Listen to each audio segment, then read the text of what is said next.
आज अगर आपने शॉर्ट्स की दुनिया में एक लॉन्ग वीडियो को चुना है तो वास्तव में आप एक डेयरिंग पर्सन हैं। तो आइए हम शुरू करते हैं। नमस्कार दोस्तों, गुरुकुल में आपका स्वागत है। हम आशा करते हैं आप लोग बेहतर होंगे और बेहतरीन काम कर रहे होंगे।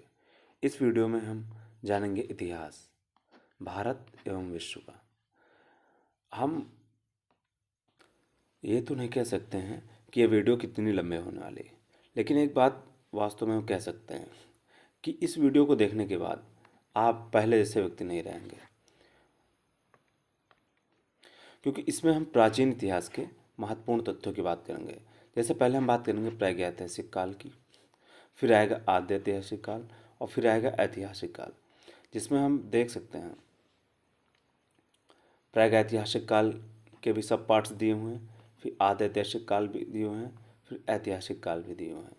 इस पीडीएफ को हमने इसलिए चुना क्योंकि इस पीडीएफ में हमको चीज़ें माइंड मैप के फॉर्म में आराम से दिखाई जाएंगी। तो चलिए अब हम शुरू करते हैं। प्राचीन इतिहास। इतिहास को मुख्यतः तीन भागों में बांटा गया है। पहला प्रागैतिहासिक काल, दूसरा आद्य ऐतिहासिक काल, तीसरा ऐतिहासिक काल। प्रागैतिहासिक काल, जिसको कहते हैं प्राग ऐतिहासिक काल, यह इस नाम से भी जाना जाता है। प्रागैतिहासिक काल वह काल है जिसके हमें साक्ष्य तो हैं, हमारे पास साक्ष्य हैं, लेकिन तब क्या हुआ? लिपि में क्या क्या आएगा? लिखावट आदि का आविष्कार नहीं हुआ था, तो उसके कारण हमारे पास इनके क्या हैं? साक्ष्य हैं। और दूसरे हैं आद्य ऐतिहासिक काल। आद्य ऐतिहासिक काल जैसे सिंधु घाटी सभ्यता, इनके आद्य ऐतिहासिक काल की हम बात करते हैं तो इनके हमारे पास साक्ष्य हैं, अर्थात लिखावट का आविष्कार हो चुका था, परंतु इनको हम लोग समझ नहीं सकते समझ या पढ़ नहीं सकते। क्यों? क्योंकि इनकी जो लिपि थी उसका हमें ज्ञान नहीं है। और तीसरा है ऐतिहासिक काल, जिसमें मध्य प्राचीन भारत का इतिहास आता है, मध्यकालीन और आधुनिक। इसमें क्या हुआ था? इसमें लिपि का विकास हो चुका था और जिनको हम समझ भी सकते हैं और पढ़ भी सकते हैं। जब हम बात करते हैं प्रागैतिहासिक काल की, तो इसको तीन भागों में पूरा पाषाण काल, मध्य पाषाण काल और नवपाषाण काल, इन तीन भागों में बांटा गया है। तो और फिर क्या होता है? पूरा पाषाण काल को भी तीन भागों में बांटा गया है, निम्न पूरा पाषाण काल, मध्य पूरा पाषाण काल और उच्च पूरा पाषाण काल। जब हम बात करते हैं पूरा पाषाण काल की, तो पूरा पाषाण काल का जो माना जाता है कि इसकी अवधि अर्थात समय सीमा क्या है, इसको माना जाता है 5,00,000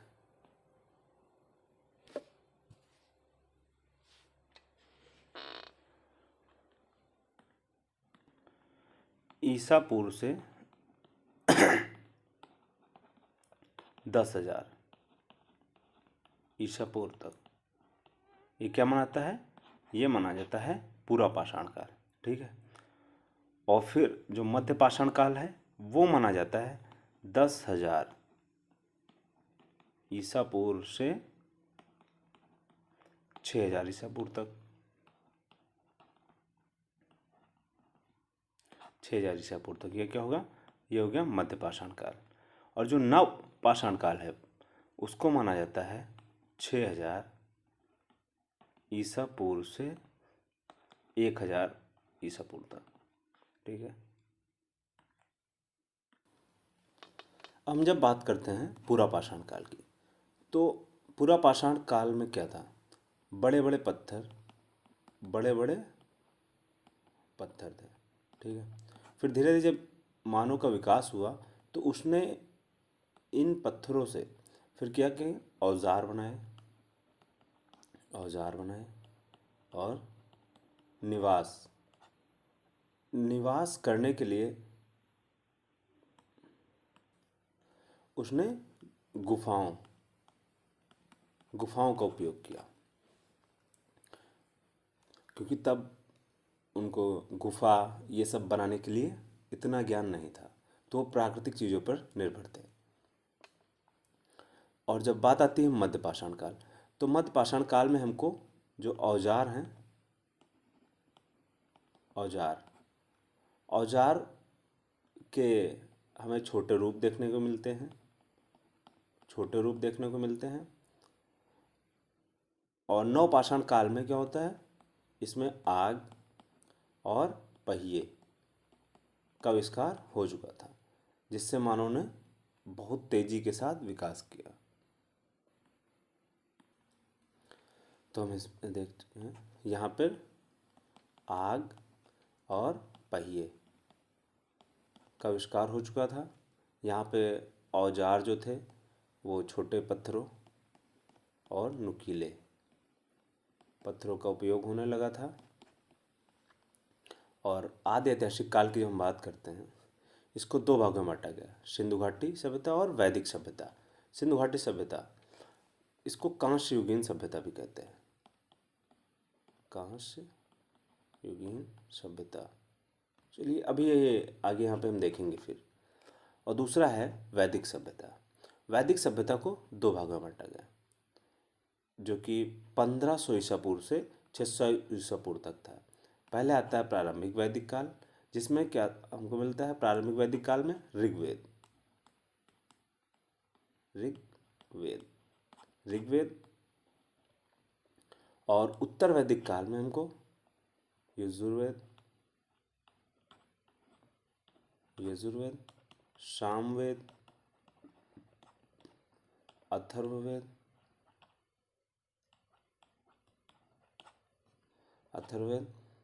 और उपनिषद,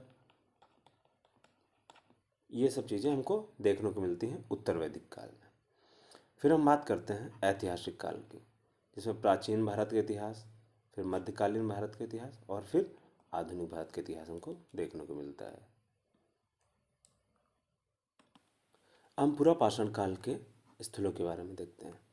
पहले है भीमबेटका, जो कि कहाँ पे है, मध्य प्रदेश में पड़ता है।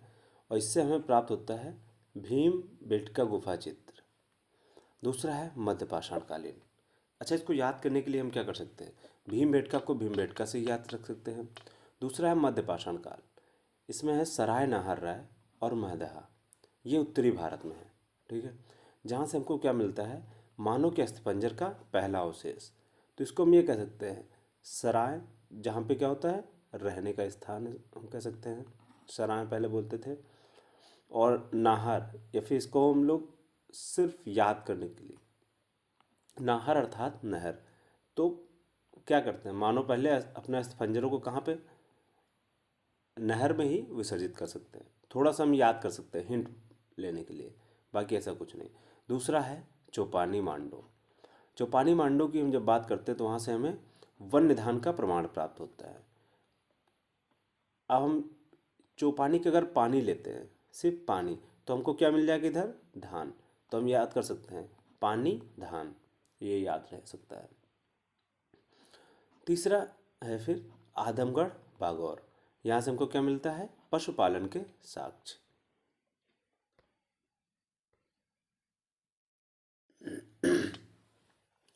हम बात करते हैं नवपाषाण काल की। इस काल की देखिए प्रमुख विशेषताएं क्या थी, इसमें कृषि का विकास हो चुका था, आग का सर्वप्रथम प्रयोग हुआ था और पहिए का आविष्कार हो चुका था। अब नवपाषाण काल का पहला स्थल देख रहे हैं हम, कोल्ड हवा, जहाँ से हमको क्या मिलता है, चावल का साक्ष्य। इसको याद करने के लिए हम देख सकते हैं, जब हमको क्या कोल्ड हो जाती है, तब डॉक्टर हमको क्या कहता है कि चावल नहीं खाना। तो कोल्ड और चावल, इससे हम थोड़ा सा कनेक्ट कर सकते हैं, तो हमको याद रहेगा कि कोल्ड हवा पे क्या था, चावल का साक्ष्य मिला था। अगला है बुर्ज़होम, यहाँ से हमको मानव कंकाल के साथ कुत्ते के कंकाल का अवशेष प्राप्त हुआ था। ये जम्मू एंड कश्मीर में है। अगर इसको हम याद करने के लिए सोचे तो देख सकते हैं इसमें अंत में क्या आ रहा, होम। तो होम, आजकल घर में लोग किसके साथ रहते हैं, परिवार से ज़्यादा लोग कुत्तों के साथ रहते हैं। तो यहाँ पे हमसे क्या मिलेगा, हमको मानव कंकाल और कुत्ते के कंकाल का अवशेष मिलेगा हमको। अगला है चिरान। चिरान में है पशु हड्डी तथा हिरण के सींग का उपयोग। और फिर है संगनकल्लू, पिकली हेल, उतनूर, जहाँ से हमको क्या मिलता है, राख के टीले। अब अगला है सिंधु घाटी सभ्यता, जिसको हम क्या कहते हैं, कांस्ययुगीन भी सभ्यता कहते हैं। और इसकी मानतिथि अर्थात माना जाता है जो कि कार्बन 14 द्वारा विश्लेषित है, 2300 ईसा पूर्व से 1700 ईसा पूर्व तक। ठीक है। और इसको प्रारंभिक या फिर सबसे पहला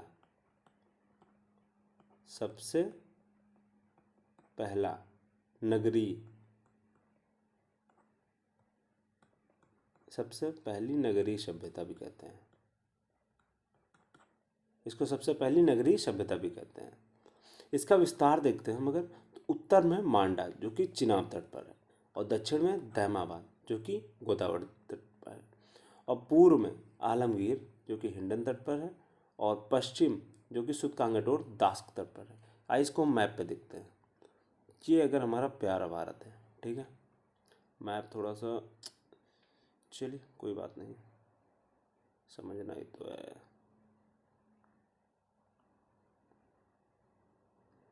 ये हमारा प्यारा भारत, ठीक है।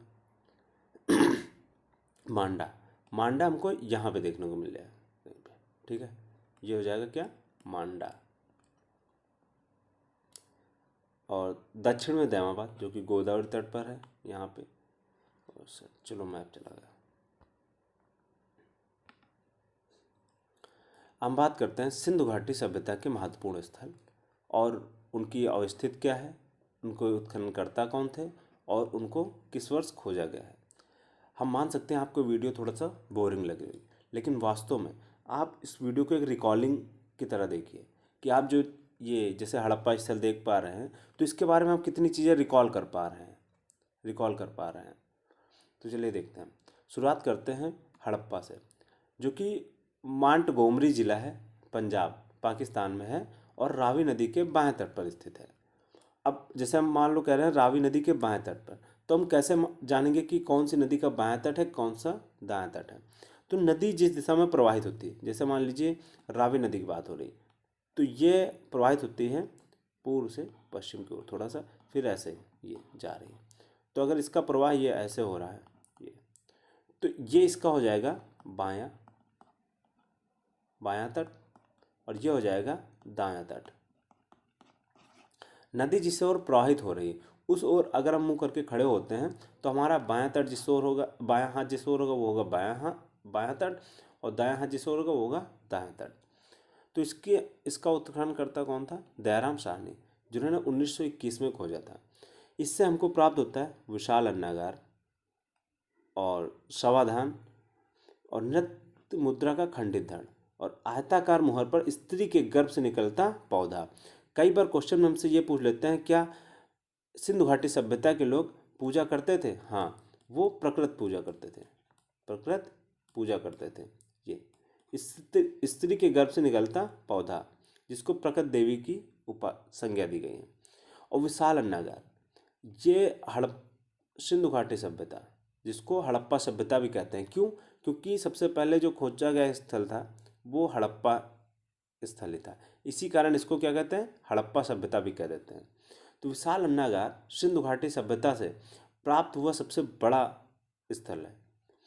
इससे हम ये अंदाज़ा लगा सकते हैं कि वो लोग अन्न के रख रखाव के बारे में बहुत अच्छे से जानते थे, कि कई बार हो सकता है कोई आपदा आ सकती है या फिर कोई घटना घट सकती है, तो हमको बहुत दिनों तक अनाज नहीं मिलेगा।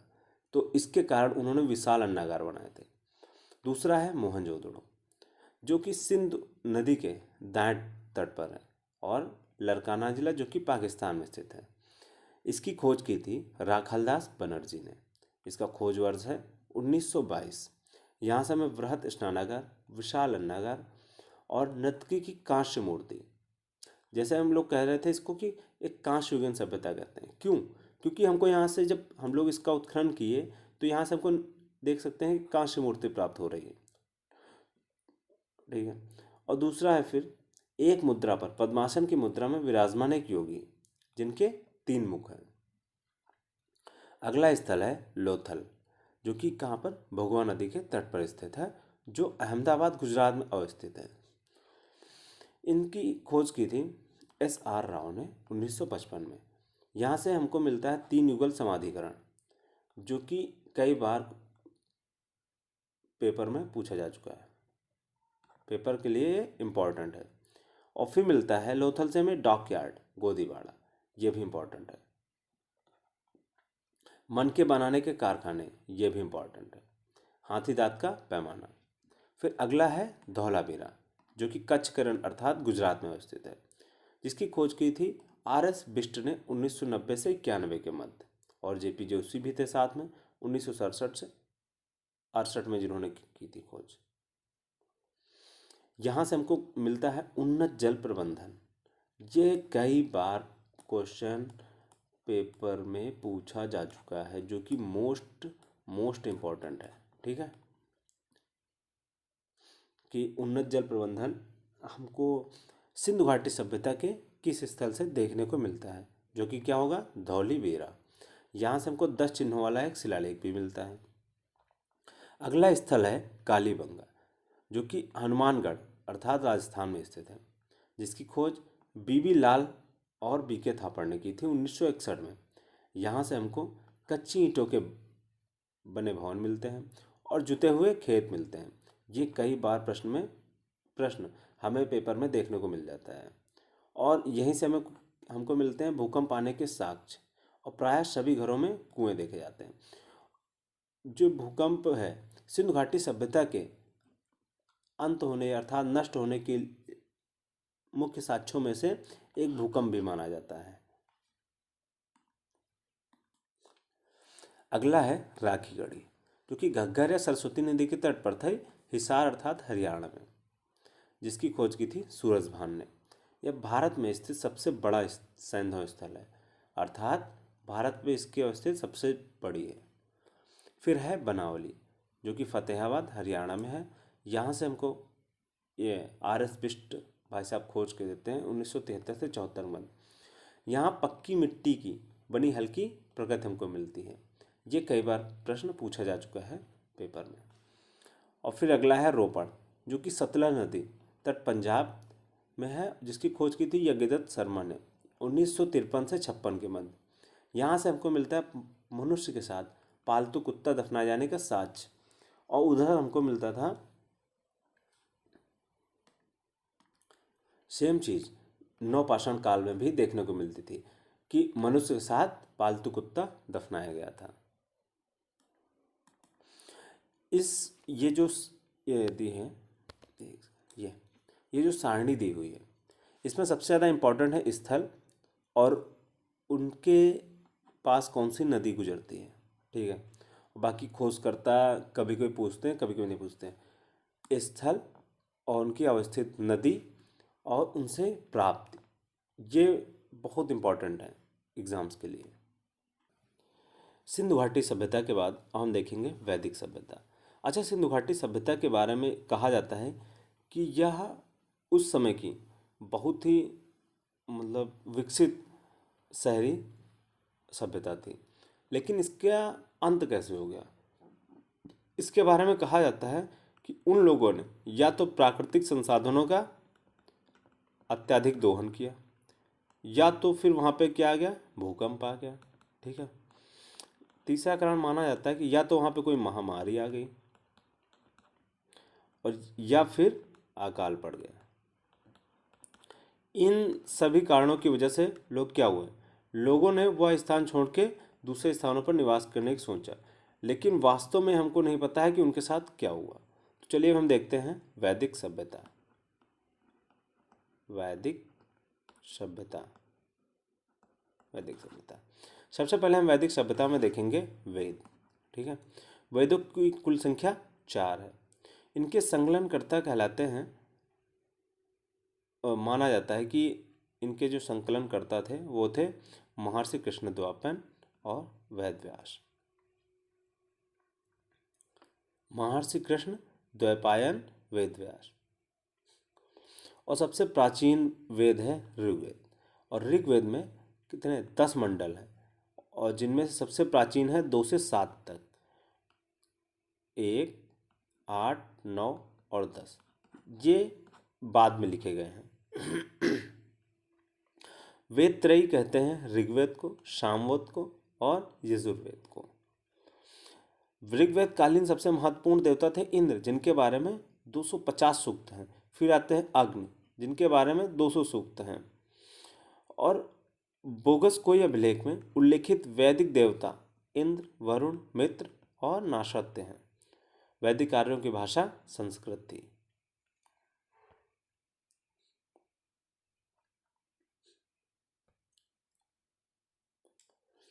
वैदिक साहित्य को समझने हेतु 6 वेदांग ग्रंथों की रचना की गई थी, जो इस प्रकार हैं। जैसे पहले शिक्षा, फिर है निरुक्त, फिर है कल्प, फिर है छंद और फिर है व्याकरण और फिर आता है ज्योतिष। और ऋग्वेद के हम अगर मंडलों की बात करते हैं तो प्रथम मंडल पहले हम देख सकते हैं, उनके रचयिता कौन है? मधुछंदा, मेधातिथि और गौतमा आदि। और इसमें विशेष कुछ नहीं है।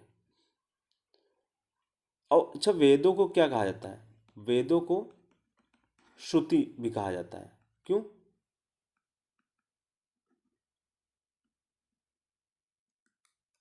वेदों को श्रुति भी कहा जाता है। क्यों? क्योंकि माना जाता है कि पहले वेदों को एक लोग कंठस्थ करते थे, फिर वो दूसरे को सिखाते थे, फिर दूसरा तीसरे को सिखाता था। ऐसे ये व्यवस्था चलती आ रही थी।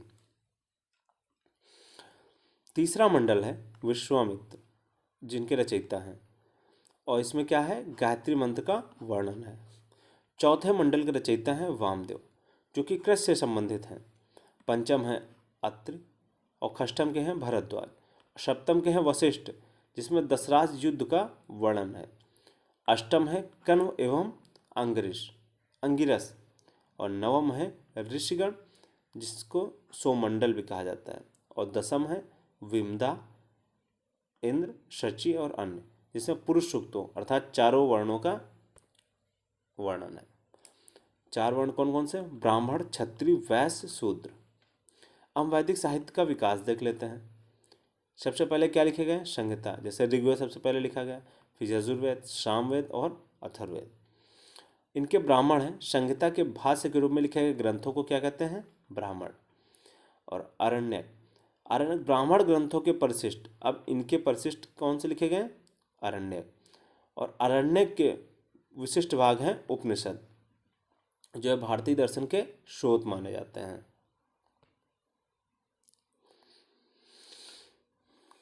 तो अब अगर हम बात करते हैं ऋग्वेद को, तो इसको आयुर्वेद इसका उपवेद है और ऋत्विक है इसका होता। इसमें क्या है? ऋचाओं का संकलन है। दूसरा है यजुर्वेद, जिसको धनुर्वेद जिसका उपवेद है, और इसका ऋत्विक है अर्धवयु और इसका संकलन इसमें है यज्ञ कर्म से संबंधित सूक्त है इसमें। फिर अगला है सामवेद, जिसका उपवेद है गंधर्ववेद। इसका ऋत्विक है उद्गाता, जिसमें क्या है? गीतों का संकलन हमको देखने को मिलता है। फिर अंतिम है अथर्ववेद, जिसका उपवेद है शिल्पवेद और इसका ऋत्विक है ब्रह्म, जिसमें हमको तंत्र मंत्र और रोग निवारक उपाय देखने को मिलते हैं। हम अगला देख रहे हैं वैदिक कालीन प्रमुख नदियाँ एवं उनके प्राचीन नाम। जैसे झेलम है वितस्ता। चेनाब है आश्किनी। रावी का पुराना नाम क्या था? परुष्णी। व्यास का पुराना नाम विपाशा। सतलज का पुराना नाम शुतुद्री। गंडक का पुराना नाम सदानीरा। काबुल का पुराना नाम कुभा। कुर्रम का पुराना नाम कुर्म। गोमल का पुराना नाम गोमती। घग्घर का द्वासद्वती।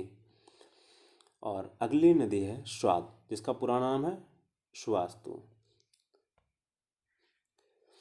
अगर हम बात करते हैं 12 रत्न अर्थात सतपथ ब्राह्मण में जो वर्णित हैं, ये ऐसे हैं: ग्रामणी, युवराज, पट्टमहिषी, पुरोहित, सेनानी, सूत, अक्षवाप, छता, भागदूत, संहिता और पालागल, और गविकत्री। ये जो 12 रत्न हैं, ये एक ग्राम अर्थात एक सभा को चलाने के लिए बहुत ही महत्वपूर्ण होते थे। ये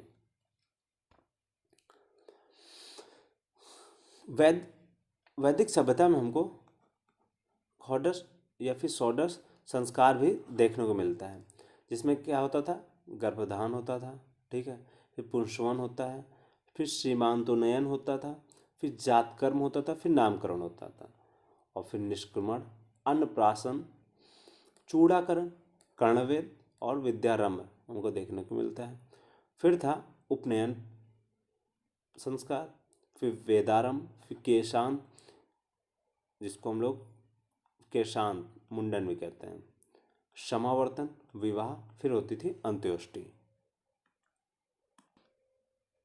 अब अगर हम बात करते हैं आश्रम की, जो कि 4 थे, पहला ब्रह्मचर्य, फिर गृहस्थ, फिर वानप्रस्थ और संन्यास।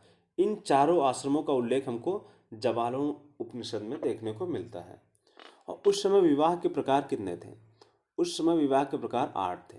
जैसे पहले ब्रह्म होता था, फिर मतलब कई प्रकार के विवाह थे। ब्रह्म विवाह, दैव विवाह, आर्ष, प्रजापत्य, आसुर, गांधर्व, राक्षस और पैशाच, ये विवाह के प्रकार थे।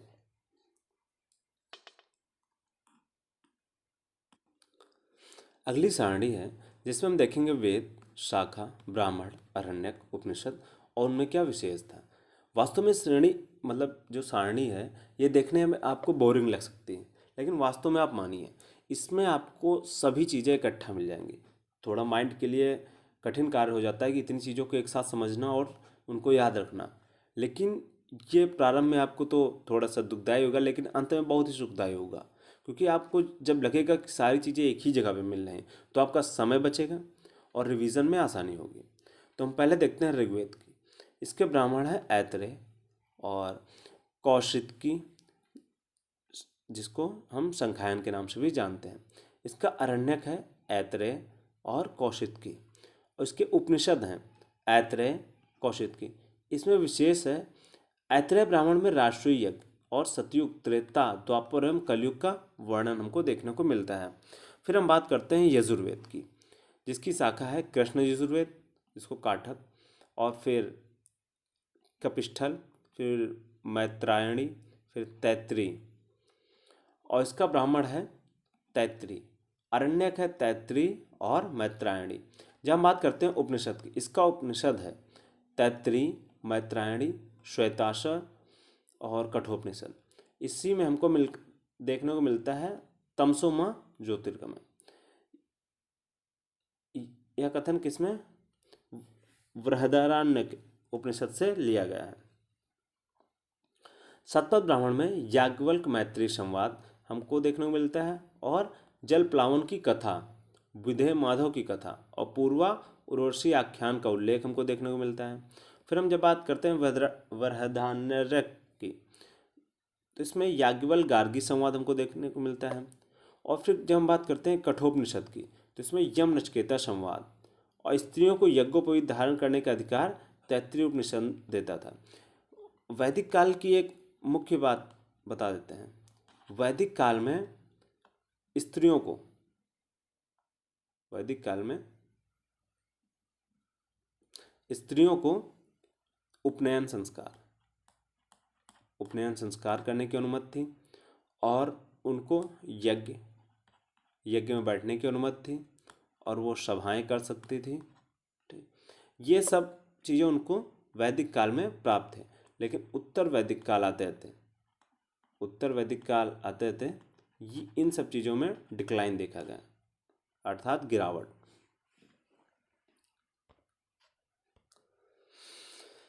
हम बात करते हैं सामवेद की, जिसमें हमको देखने को मिलेगा कौथुम और राणिनी, जैमिनी। फिर इनके हैं पंचविश, छंदोग, जैमिनी और खड़विश।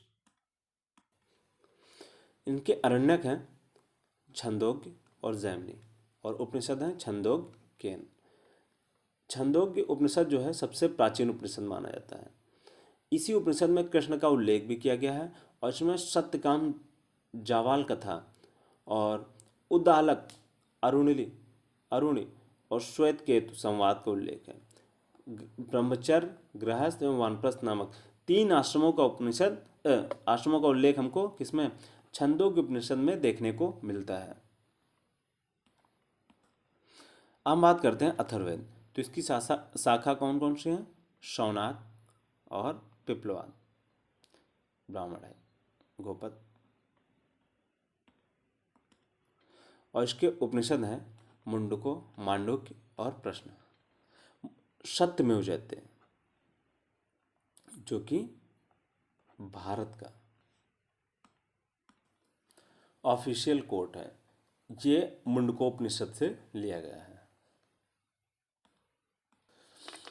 अब बात करते हैं जैन धर्म की। तो जैन धर्म में हम क्या क्या महत्वपूर्ण होते हैं। जैन धर्म में पूछते हैं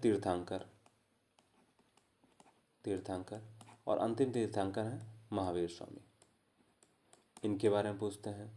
तो इनके बारे में तो हम आगे देखेंगे, पहले हम तीर्थंकरों के बारे में देखते हैं। तो पहले तीर्थंकर हैं ऋषभदेव, जिनका प्रतीक चिन्ह है वृषभ। तो इसको हम ऐसे याद कर सकते हैं, ऋषभ वृषभ, ऋषभ वृषभ। दूसरे हैं अजीतनाथ, जिनका प्रतीक चिन्ह है हाथी। अगर कोई जीत रहा है तो उसको क्या मिल रहा है, हाथी, धन, दौलत, ये सब चीज़ें। या फिर इसको ऐसे भी कह सकते हैं कि जिसके पास हाथी है उससे कोई जीत नहीं सकता है। फिर है शंभोनाथ, इसका प्रतीक चिन्ह है अश्व। जब हम शंभो को बार बार कहते हैं शंभो अश्व, तो थोड़ा मिलता जुलता है, तो इसको हम ऐसे कहते हैं शंभो अश्व। जैसे कहते हैं अवश्यम बहामी।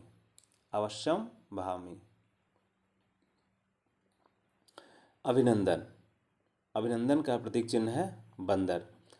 तो अभी थोड़े दिन पहले जब हमारा फाइटर प्लेन क्रैश हुआ था, तब उसके जो पायलट थे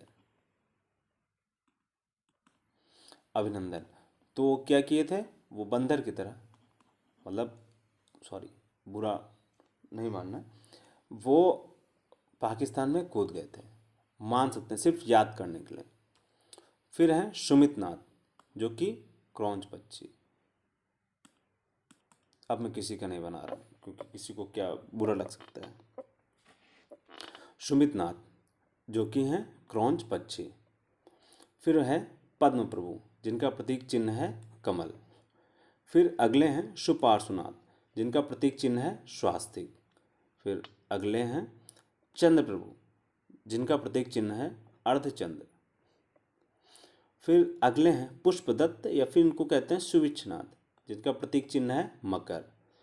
फिर हैं शीतलनाथ, जिनका प्रतीक चिन्ह है श्रीवत्स। श्रेयांसनाथ, प्रतीक चिन्ह है खड्ग या फिर गैंडा।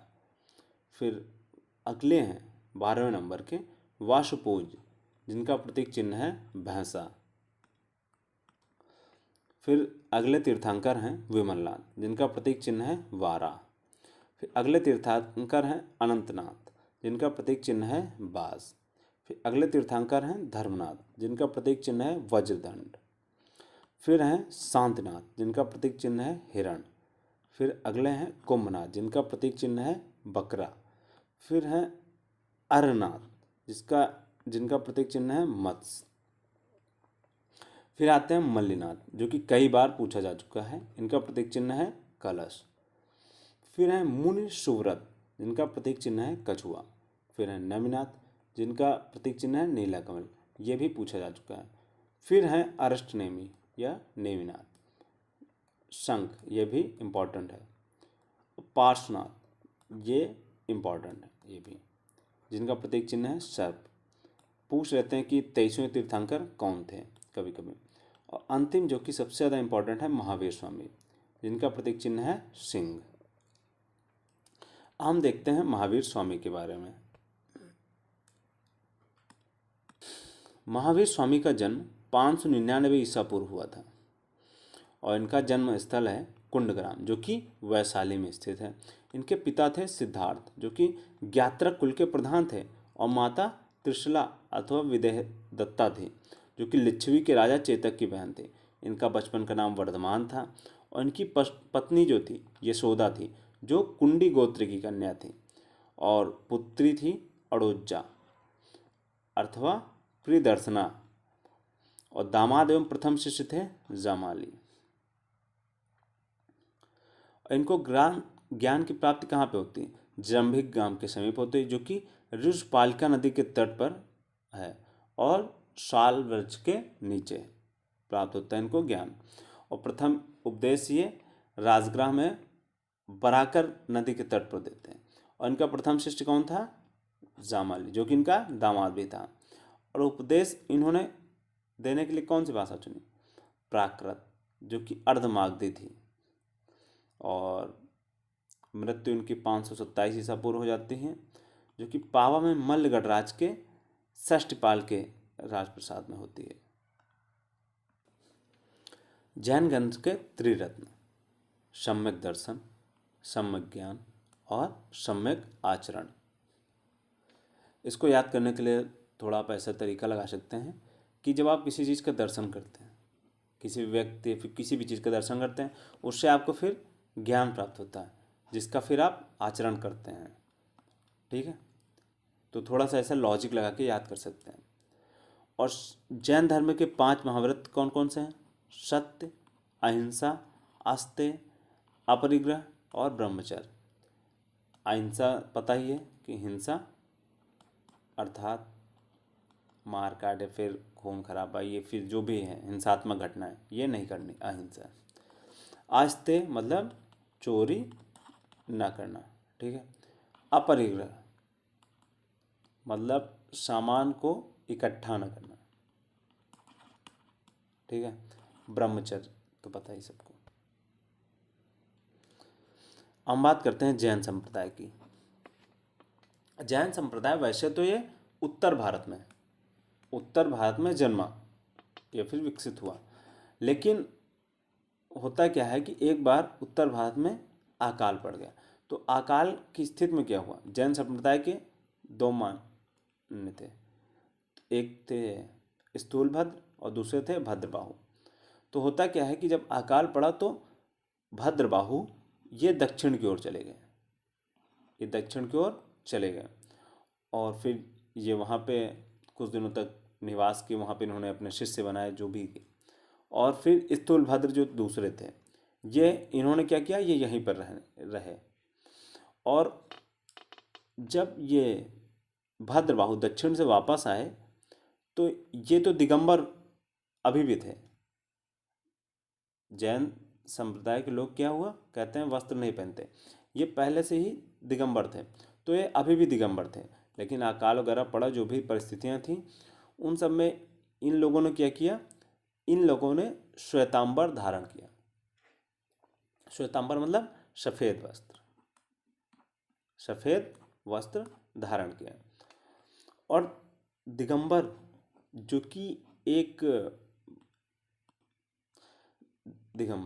जो कि कठोर नियमों पर आधारित था, और श्वेतांबर में नियमों को थोड़ा छूट दी गई। तो हम देखते हैं पहले जो भद्रबाहु के शिष्य थे, 20पंथी, 13पंथी, तारणपंथी, गुयानपंथी और तोतापंथी। और भद्रबाहु के शिष्य कौन से थे? पुजेरा और ढूढ़िया। पुजेरा को कहते थे डेरावासी और ढूढ़िया को कहते थे स्थानकवासी। अब जैन धर्म के मत अर्थात विश्वास क्या क्या है? ये लोग ईश्वर को नहीं मानते, अर्थात इनकी ईश्वर में आस्था नहीं होती। ये लेकिन ईश्वर में आस्था नहीं है, लेकिन ये आत्मा को मानते हैं। और पुनर्जन्म व कर्म में ये लोग विश्वास करते हैं। ठीक है, पुनर्जन्म और कर्म में विश्वास करते हैं। वेदों की अपौरुषेयता स्वीकार नहीं, अर्थात वेद जो हैं, वेद सर्वोपरि नहीं है। इनका मानना है कि वेद सर्वोपरि नहीं है, वेद भी गलत हो सकते हैं। हम अगर बात करते हैं जैन संगीतियों के बारे में, तो प्रथम संगीत होती है 300 ईसा पूर्व में, जो कि पाटलिपुत्र में होती है और जिसके अध्यक्ष थे स्थूलभद्र। ठीक है। द्वितीय है 512 ईस्वी में वल्लभी में होती है, जिसके अध्यक्ष थे देवर्धिगढ़ या फिर क्षमा श्रवण। अगला ग्रंथ है बौद्ध धर्म, जिसके प्रवर्तक हैं गौतम बुद्ध, जो कि महावीर स्वामी के समकालीन माने जाते हैं। इनका जन्म 563 ईसा पूर्व में हुआ था और इनका जन्म स्थान है लुम्बिनी। और इनके पिता शुद्धोधन, जो कि कपिलवस्तु के शाक्यगढ़ के प्रधान थे, और इनकी माता जी जो हैं वो माया देवी, या फिर इनको महामाया भी कहा जाता है, जो कि कोली वंश से संबंधित है। और इनके बचपन का नाम सिद्धार्थ था। गौतम बुद्ध के बचपन का नाम सिद्धार्थ था। और इनका पालन फिर करते हैं इनका मौसी इनकी, जो कि थी प्रजापति गौतमी। और प्रजापति गौतमी ही इनके संघ में प्रवेश करने वाली प्रथम महिला थी। पत्नी थी यशोधरा, जो कि शाक्य कुल की थी, और पुत्र था इनका राहुल। इनको ज्ञान प्राप्ति होती है उर्वेला अर्थात बोध गया में। निरंजना, जिसको प्रारंभ है अर्थात प्राचीन में फल्गु भी कहते थे, नदी के तट पर पीपल के वृक्ष के नीचे। महावीर स्वामी को कहाँ पे हुई थी? वो था साल का वृक्ष। और ये कौन सा है? ये पीपल का वृक्ष है। प्रथम उपदेश ये देते हैं सारनाथ अर्थात ऋषिपत्तन के मृगदाओं में। बौद्ध संघ में प्रथम महिला प्रजापति गौतमी थी, जिसकी हम बात कर चुके हैं। और इनकी मृत्यु होती है 483 ईसा पूर्व में। और इनका मृत्यु स्थल है मल्लों की राजधानी कुशीनगर, जो कि उत्तर प्रदेश में अवस्थित है। और इन्होंने अपने उपदेश की भाषा पाली रखी। पाली क्या था? पाली उस समय अधिक लोगों के द्वारा बोली जाती थी, जिससे क्या हुआ, ज़्यादा लोग कनेक्ट हो पाए। ज़्यादा लोग कनेक्ट हो पाए तो क्या होगा? बौद्ध धर्म का ज़्यादा विस्तार होगा। हम देख रहे हैं बुद्ध के जीवन से संबंधित प्रतीक। जो हाथी है वो गर्भ का प्रतीक है। और जन्म के लिए हम प्रतीक कमल एवं बैल का प्रतीक देखते हैं। महाभिनिष्क्रमण अर्थात गृह त्याग के लिए हम अश्व देखते हैं। आप अगर घर से बाहर कहीं जा रहे हैं तो पहले अश्व अर्थात घोड़े का ही प्रयोग होता था।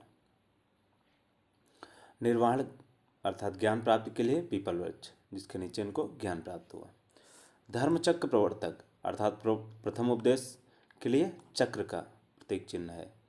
और महापरिनिर्वाण अर्थात मृत्यु के लिए स्तूप। महापरिनिर्वाण मृत्यु को कहते हैं। और कई भी बार पूछ लेता है निर्वाण, निर्वाण क्या होता है? ज्ञान प्राप्ति। ये देखिए। और एक चीज़ और जो कि यूपीएससी में पूछा जा चुका है कि क्या स्तूप मूलतः बौद्ध धर्म के हैं? तो नहीं, स्तूप मूलतः बौद्ध धर्म के नहीं हैं। हम देखते हैं त्रिपिटक क्या होते हैं। त्रिपिटक के 3 भाग हैं। पहला सुत्त पिटक, जिसके संकलन करता है आनंद। और दूसरा है विनय पिटक, जिनके संकलन करता है उपाली। फिर है अभिधम्म पिटक, जिसके संकलन करता है मोगलीपुत्र तिस्स। और बौद्ध धर्म के त्रिरत्न क्या होते हैं? बुद्ध, धम्म और संघ। ये बौद्ध धर्म के त्रिरत्न हैं। जैसे कि जैन धर्म में 5 महाव्रत थे, वैसे बौद्ध धर्म क्या है? अष्टांगिक मार्ग। लेकिन उससे पहले हम देखते हैं 4 आर्य सत्य। पहला है दुख, फिर है दुख समुदाय, फिर है दुख निरोध, और फिर है दुख निरोध गामिनी प्रतिपदा। दुखों से मुक्ति का उपाय अष्टांगिक मार्ग है। देखते हैं सम्यक दृष्टि है, फिर सम्यक संकल्प है, फिर वाक्य है, फिर कर्मांत है, फिर आजीव है, फिर व्यायाम है, फिर स्मृति है, और फिर समाधि है। ये अष्टांगिक मार्ग हैं। इसको आप याद करने के लिए थोड़ा सा लॉजिक लगा सकते हैं। जब आप दृष्टि या फिर देखते हैं, फिर संकल्प लेते हैं, फिर बात करते हैं, फिर कर्म करते हैं, फिर उस पर अपनी आजीविका या फिर निर्भर रहते हैं, फिर एक्सरसाइज है, फिर उससे याद होता है, फिर समाधि मतलब अंतिम। बौद्ध संगीतियाँ। प्रथम बौद्ध संगीत जो कि 483 ईसा पूर्व में हुई थी राजगृह में, जिनके अध्यक्ष थे पूर्ण महाकश्यप। और शासक था उस समय अजातशत्रु। द्वितीय बौद्ध संधि थी 383 ईसा पूर्व वैशाली में हुई थी, जिसके अध्यक्ष थे सर्वकामी और शासक था कालाशोक, जो कि काकवर्ण के नाम से भी जाना जाता है। इसमें बौद्ध संगीतियाँ दो उप बौद्ध धर्म दो उप भागों में विभाजित होता है। अभी जिसके हम आगे बात करेंगे। फिर तृतीय है 247 ईसा पूर्व में पाटलिपुत्र में होती है, जिसके अध्यक्ष थे मोगलीपुत्र तिस और उस समय शासक था अशोक। चौथी थी जो कि ईसा की प्रथम शताब्दी में हुई थी, कुंडलवन अर्थात कश्मीर में। उस वक्त शासक था कनिष्क और अध्यक्ष थे वसुमित्र और उपाध्यक्ष अश्वघोष हैं। इसमें भी बौद्ध धर्म को दो उपभागों में बांटा जाता है। अब बौद्ध धर्म की मान्यता देखते हैं। जैसे कि जैन धर्म में भी थे, ये आत्मा के अस्तित्व में विश्वास नहीं करते, लेकिन जैन मानते थे। ठीक है, जैन लोग आत्मा के अस्तित्व को मानते थे। ये भी वैदिक कर्मकांड का विरोध करते हैं, अर्थात वेद जो हैं सर्वोपरि नहीं है। ठीक है, वेदों की अपौरुषेयता का विरोध देखा, ये भी है। लेकिन कर्म, पुनर्जन्म तथा मोक्ष में विश्वास करते थे, वो भी पुनर्जन्म में विश्वास रखते थे। और बौद्ध धर्म का विभाजन देखते हैं। बौद्ध धर्म का विभाजन द्वितीय बौद्ध संगीत में स्थिर या फिर थेरवादी में हो जाता और महासंघिक अर्थात सर्वस्ववादी में हो जाता है। और जबकि चतुर्थ बौद्ध संगीत में, जो कि कनिष्क के काल में हुई थी, उसमें हीनयान और महायान दो संप्रदायों में हो जाता है।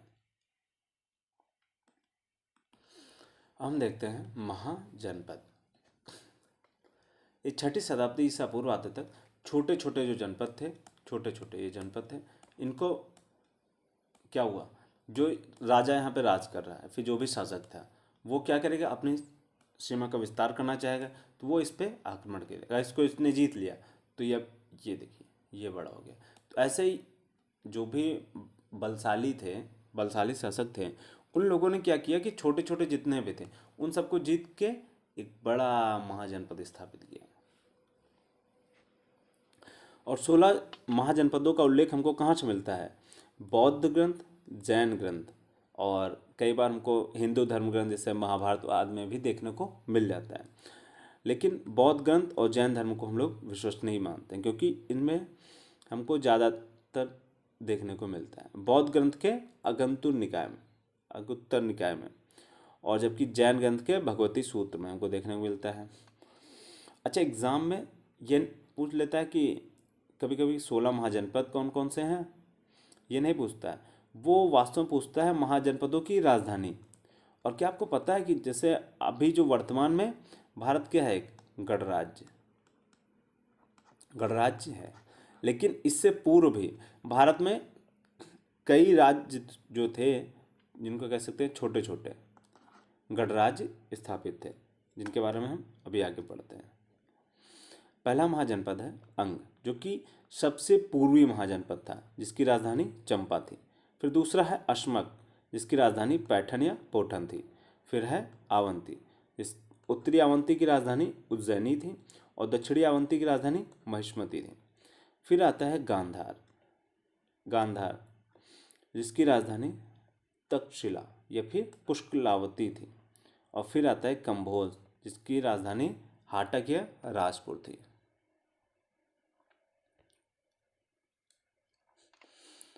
अगला है मगध, जिसकी राजधानी गिरिव्रज या राजगृह थी। फिर अगला है मत्स्य, जिसकी राजधानी विराटनगर थी। फिर अगला है वज्जी, जिसकी राजधानी वैशाली थी। फिर अगला है चेदी, जिसकी राजधानी शुक्तिमती या श्रोतवती थी। अगला है काशी, जिसकी राजधानी वाराणसी थी। कौशल, जिसकी राजधानी श्रावस्ती थी। कुरु, जिसकी राजधानी इंद्रप्रस्थ थी। मल्ल की राजधानी कुशीनगर थी। और पांचाल में दो थे, अहिछत्र और काम्पिल। अहिछत्र थी उत्तरी पांचाल की राजधानी और काम्पिल जो थी ये थी दक्षिणी पांचाल की राजधानी। फिर आता है सूरसेन, जो कि मथुरा जिसकी राजधानी थी। फिर है वत्स, जिसकी राजधानी कौशाम्बी थी। ये देखिए, ये हैं बुद्धकालीन भारत के 10 महत्वपूर्ण गणराज्य। वैशाली के लिच्छवी, मिथिला के विदेह, कुशीनारा के मल्ल और भी पावा के भी मल्ल, और रामग्राम के कोली, कपिलवस्तु के शाक्य, पिपलिवन के मोरी, और अलकप के बोली, केशपुत्र के कालाम और सुमसुमारगिर के भग।